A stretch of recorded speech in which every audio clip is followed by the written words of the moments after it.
주님의 은혜가 우리 각 가정마다 또 우리 성도님들 한 분 한 분까지 다 눈동자같이 지키시고 보호하심을 믿습니다.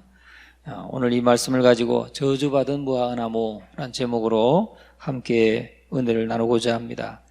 예수님께서는 예루살렘에 이제 올라가셔서 모든 것을 성전에 들어가셔서 모든 것을 둘러보시고 이제 베다니로 나가셨다 그랬습니다. 그리고 이튿날 이제 좀 시장길을 느끼셔서 무화과나무 열매를 구했지만은 잎만 무성할 뿐 열매가 없었습니다. 그래서 예수님께서 그 나무를 저주하셨습니다. 이제부터 영원토록 사람이 네게서 열매를 따먹지 못하리라. 그렇게 저주하셨는데 나중에 뒤에 이어지는 말씀에 보면은 그 무화과나무가 말라 죽었다는 것을 말씀하고 있습니다.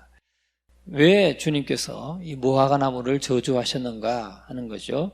무화과나무에 대한 저주는 바로 열매 없는 신앙생활에 대한 경고로서 우리에게 열매 맺는 생활을 요구하신다는 것을 말씀하시는 것입니다. 열매 없는 신앙생활을 주님은 책망하신다. 그리고 우리가 열매 있는 신앙생활을 하기를 원하신다 는 거죠. 우리가 오늘 12절 말씀을 먼저 한번 보겠습니다. 시장하신 예수님께서 12절 이튿날 그들이 베다니에서 나왔을 때에 예수께서 시장하신지라. 시장하다 하는 건 배고픔을 느끼셨다 이 말이죠.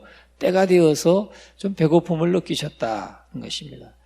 예수님이 배고픔을 느끼셨다는 걸 무엇을 말하겠습니까? 바로 우리의 연약함을 친히 체험하셨다 하는 의미를 가지고 있습니다. 예수님이 인성을 가지고 계시고 인간의 몸을 입고 오셨기 때문에 우리의 연약함, 우리의 배고픔을 다 친히 체험하셨다 하는 말씀인 것입니다.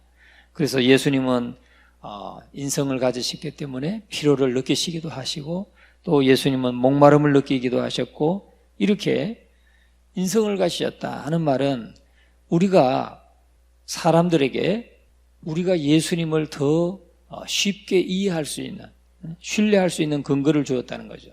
그분은 신이니까, 그분은 하나님의 아들이니까 우리 이런 서민들의 아픔은 모르실 거야. 이게 아니고 예수님은 인성을 가지셨고 우리의 연약함을 다 체험하셨기 때문에 우리가 그리스도를 더 이해할 수가 있고 신뢰할 수 있는 근거를 우리에게 준다는 거죠.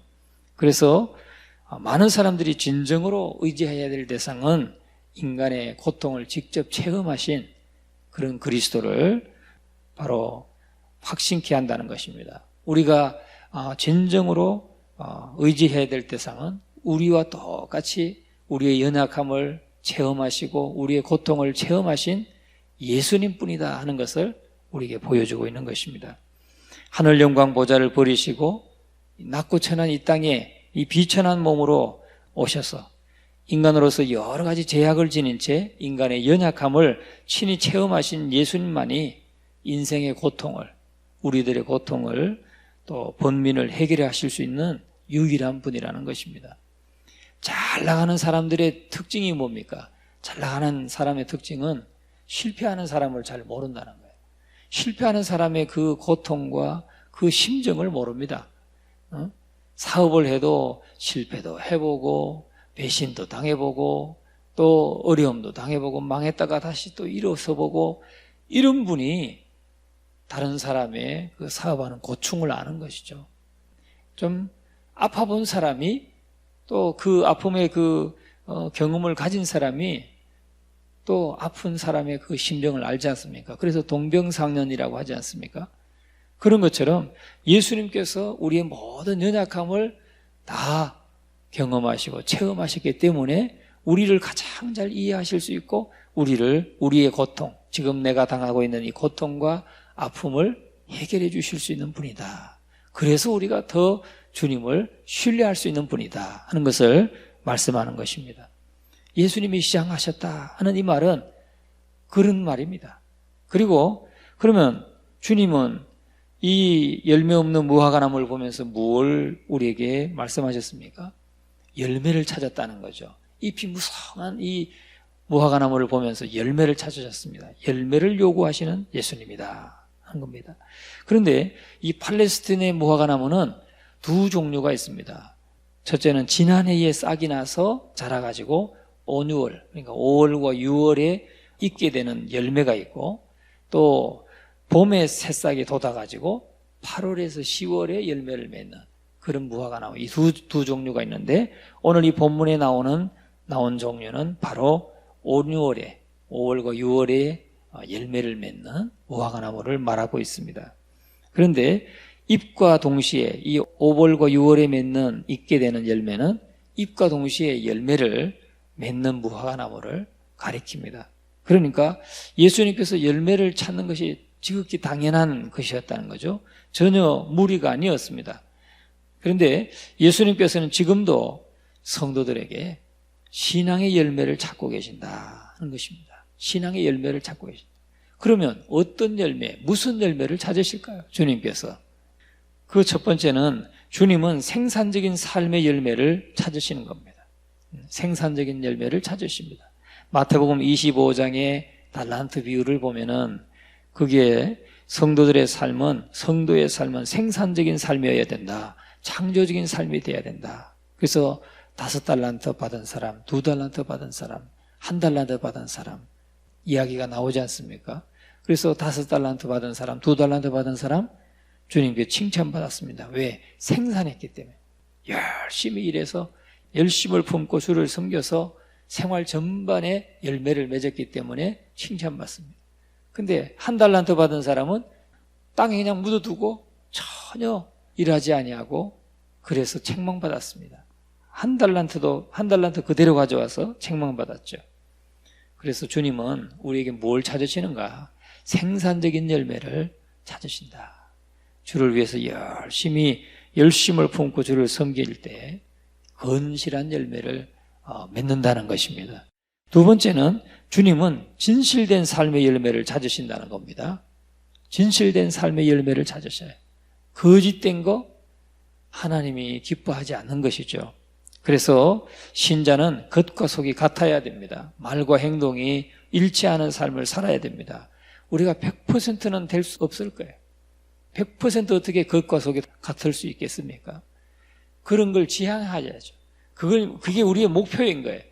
주님과 같이 살 수 있도록 겉과 속이 같은 말과 행동이 일치하는 그런 삶이 돼야 되는 것이죠. 그건 그 삶을 우리가 늘 목표하고 그것을 위해서 기도하고 그렇게 하면서 나아지는 것이지 100% 완벽한 사람은 있을 수 없습니다. 그런데 예수님 당시의 종교는 겉은 화려했는데 속은 빈약했습니다. 사람을 의식하지 아니하고 하나님만 바라볼 때 우리는 성도들의 삶은 진실한 삶이 될 수 있을 것입니다. 오늘 말과 해로만 진실을 외치는 꽹가리가 되어서는 안 될 것입니다. 진실한 행위는 성도가 맺어야 될 삶의 열매이기 때문에 오늘 주님은 우리에게 진실의 열매를 찾으신다. 그래도 좀 몇 개라도 좀 있어야 되지 않겠습니까? 주님 앞에 설 때 주님이 우리의 잎이 무성한 우리의 삶을 보고 그래 너 그렇게 열심히 분주하게 사는데 한번 열매를 보자. 무슨 열매를 찾으신다고요? 진실의 열매를 찾으신다. 그래도 몇 개라도 있으면 그래 좀 더 열심히 좀 맺자 말씀하시겠지만 하나도 없으면 주님께서 오늘 이 저주받은 무화과 나무처럼 주님의 책망을 받을 수밖에 없다 하는 것입니다. 우리 각자가 맡은 직분에 얼마나 충실했는가 예수님께서는 묻고 계시는 것입니다. 화려한 직분보다도 그 직분에 합당한 열매가 있어야 되는 것입니다. 화려한 직분보다도 그 직분에 맞는 열매, 합당한 열매가 있어야 합니다. 오늘 저와 여러분이 받은 직분에 대해서 우린 주님 앞에 얼마나 열매를 맺고 있습니까? 오늘 아침 다시 한번 돌아보는 귀한 아침이 될 수 있기를 주님의 이름으로 축원합니다. 세 번째는 열매가 없는 무화과 나무를 우리에게 말씀하는데 13절 같이 한번 읽어봅니다. 멀리서 잎사귀 있는 한 무화과 나무를 보시고 혹 그 나무에 무엇이 있을까 하여 가셨더니 가서 보신즉 잎사귀 외에 아무것도 없더라. 이는 무화과의 때가 아님이라. 이 무화과 나무는 잎이 무성했기 때문에 사실은 열매도 있어야 했습니다. 5월과 6월에 맺히는 나무는 열매가 같이, 잎과 함께 열매가 함께 익는 열매라고 했습니다. 그러나 잎만 무성할 뿐 열매는 없었다는 것이죠. 오히려 이 무화과 나무는 사람들을 현혹시킬 뿐입니다. 무화과 나무, 이 이스라엘 땅에 가서 성지순례에 가면은 무화과 나무를 볼 수 있습니다. 무화과 나무가 얼마나 무성한지 아십니까? 대한민국에 그런 나무는 없습니다. 무화과 나무는 정말 무성합니다. 여러분, 우리 어릴 때 제가 비유를 든다면 흑인 뽀글뽀글한 머리가 그냥 뽀글뽀글하게 파마 안 했어도 그냥 뽀글뽀글한 머리 보셨죠? 그리고 이게 딱 붙지 않는 머리 있잖아요. 레게 머리 비슷하게, 그냥 폭탄 머리 비슷하게 완전히 빵거란, 그렇습니다, 나무가. 그리고 엄청나게 큰데 둘레가 한 이 앞에 단상부터 이 뒤에까지 완전히 잎으로 무성해서 그 밑은 이 그늘이 지는데 햇빛 하나가 들어가지 않을 정도입니다. 햇빛 하나가. 나중에 그 사진을 좀 보여드릴 수 있으면 보여드릴게요. 아니, 가야죠. 우리가 직접 봐서 봐야죠. 얼마나 무성한지 밑에 그늘이 햇빛이 없다니까요. 그 정도로 무성합니다. 그런데 열매가 없었다 하는 것이죠. 그러니까 사람들의 현혹을 시키죠. 야, 저 무화과나무 저렇게 무성한데 열매도 많겠구나. 우리나라도 무화과가 납니다. 어디서 나면 저 순천 가니까 무화과가 나더라고요. 순천에 가면 길거리에 뭐 감이나 옥수수 팔듯이 무화과를 팔더라고요. 그래서 한번 사 먹어봤습니다. 와, 죽여줍니다. 맛있습니다. 아주 달고 맛있고.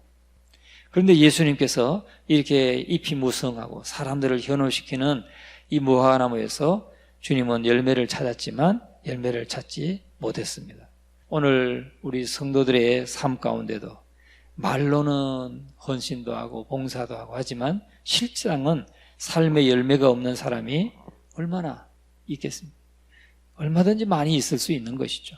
오늘 우리는 주님의 이 말씀을 보면서 들으면서 정말 우리 삶의 열매를 위해서 늘 돌아보고 점검하면서 우리가 기도해야 될 줄로 믿습니다.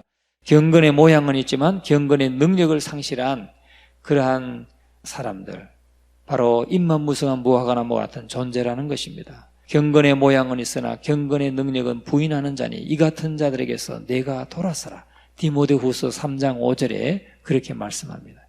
경건의 모양은 있는데 경건의 능력이 없는 사람, 신앙이 좋은 것 같은데 삶과 일치가 되지 않는 사람, 이런 걸 말하는 거죠.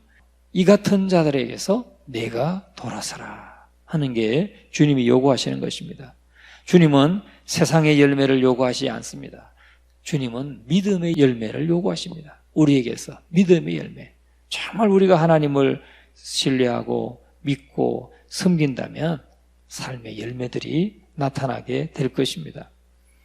우리 스스로 성도라고 하면서 요란한 종교적인 형식에만 도취되어 있다면 아마 이 거룩함과 온전함의 열매를 맺지 못할 것입니다. 잎만 무성한 무화과나무와도 같이 주님의 책망을 받을 수밖에 없다는 것이죠. 오늘 저와 여러분은 정말 영적으로 성숙한 신앙에 겉과 속이 하나 된 진실한 삶의 열매, 또 주님을 믿는다고 하면 그 믿음으로서 삶의 열매가 있는, 믿음으로 행동하고 정말 믿음으로 승리하는 그런 우리가 되어야 될 줄로 믿습니다.